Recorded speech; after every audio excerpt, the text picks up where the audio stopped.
Well, it's been another very busy morning, and I'm going to say goodbye. But we're going to leave you with the images at the Dzaleka Refugee Camp in Malawi, and that's where Leanne Manus is broadcasting from. And who knows, if we are lucky, perhaps we'll see a Johnson dancing for us. Leanne?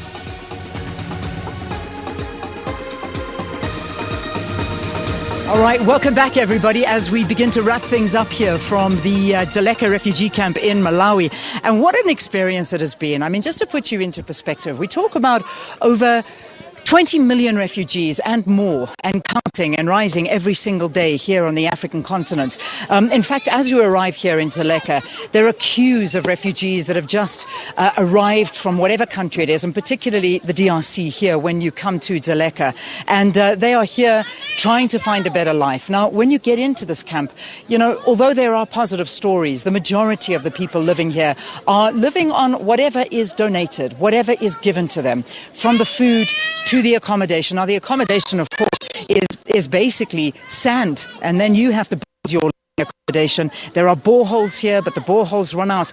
And I think I may have told you when we were on our way here, when it comes to the latrines, there's about one latrine to 700 people. I mean, that is just really, really difficult. And the life is exceptionally difficult in the refugee camp. However, the hope in the human spirit is absolutely incredible. This refugee camp was built in the 1990s. Now, we talk about the fact that it was built for about 1,500 people. There are almost 40,000 people living here currently. I want to bring in my two fellow Luku tribe members who joined us here on this trip. Of course, you know them, Ayanda and Donovan Goliath.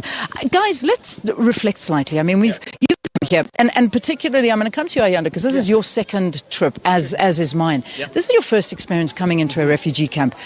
What has been your experience? Definitely not what I expected. I think everybody has a specific idea on what refugee camps are about. And when I got here, I must be honest, I was nervous at first. I was expecting lots of tears. I was expecting sadness. I was expecting people begging and holding on to me. And it's none of that, What's interesting here is you walk in, thousands of people everywhere, everybody trying whatever they can just to survive, do what they can do. But also, what really gets to me, especially, is just seeing a lot of people sitting around knowing that there's no hope, there's nothing after this. So people literally just sit around every single day with absolutely no purpose and do nothing. And that one really cut me deep. I think it made me realize that the fact that I have choices and I can get up and do whatever I want during the day is actually a huge deal.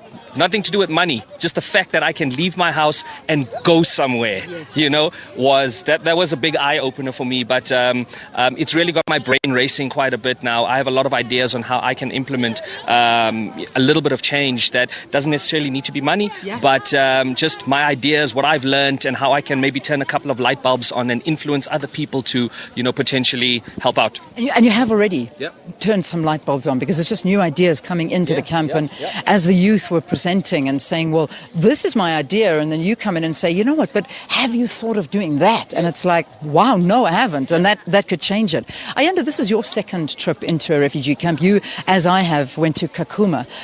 This now is for me, it's been a very different experience. What about for you?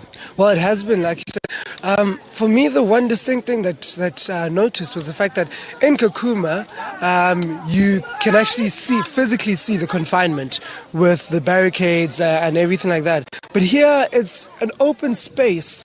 But yet at the same time, you can kind of emotionally feel the confinement. Yes. And that's a distinct difference for me in this place. But at the same time with that, you with everyone and all these refugees, they still have a sense of humanity. You feel like at one point of their lives, with activities that they do, although they are confined, they still realize that there's an element of living that they still have to do, And it also feels like it's that eternal quest for dignity, the eternal quest for pride. Everybody needs that and deserves that. And yet, when you live in an environment like this, to have dignity is one of the most difficult things. But but if you look at them, it's amazing. Yeah.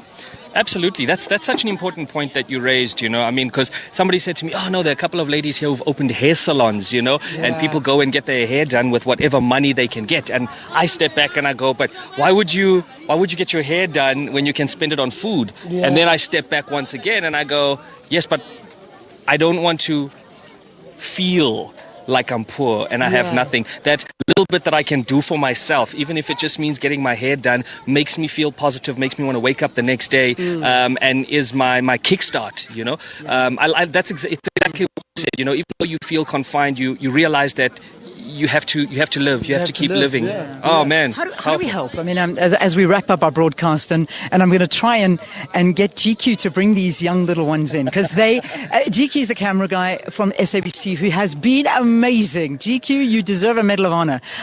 But these kids have been so fascinated, and he's been teaching them how cameras work. They've been looking at the live view. They've been having a good time. How do people help? I mean, what is it that somebody sitting on their couch at home can say, hey, you know what, let me help? I mean, we've got lukuluku.org available at our disposal. We've got the UNHCR.org, and you know, sometimes, like you said, it's just switching on that light bulb of awareness. You know, that light bulb of awareness, and whatever you can contribute. You know, some people might not be able to contribute monetarily, but just spreading the word and letting other people know, eventually it will get to someone who can contribute and make an enormous difference. Yo, absolutely. And we should have an SMS line coming up right now. I've always wanted to do that. It should be coming up right now. Right below. As I point. It is. I hope the team are making you proud. I have no idea. GQ, you've been amazing. Well done. Amazing. Can I bring kids, come here. Come. Now they're hiding behind the camera. We've got to bring them in front of the camera. They're going to come and say goodbye with us. Look at them. Look at this. Come and say goodbye, everybody. You got to listen to this guy. We practiced a little bit. How are you? I'm fine. Loco. Look.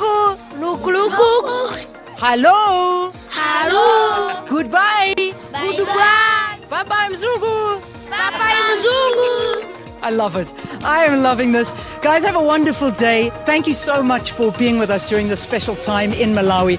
And back in South Africa tomorrow, this is it. But the memories we take with, I think, hopefully, are going to change the narrative of the African refugee. God bless you and bye-bye.